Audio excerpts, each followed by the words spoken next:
الدكتورة بتقول عيونها وأنفها وتمها شكلهم بيشبه مثل أبوها.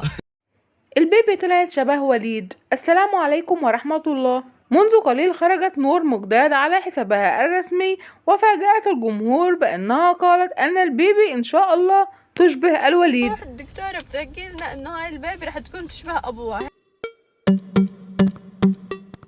وقالت نور إنها كانت تتمنى أن تكون البيبي تشبهها هي أكثر من الوليد، ولكن الدكتورة فاجأتهم على جهاز السونار وقالت أن ملامح البيبي تشبه أبيها أكثر من أمها. وجدير بالذكر بأن نور مقداد الآن دخلت في شهرها التاسع وتستعد إن شاء الله للولادة خلال الأيام القليلة القادمة.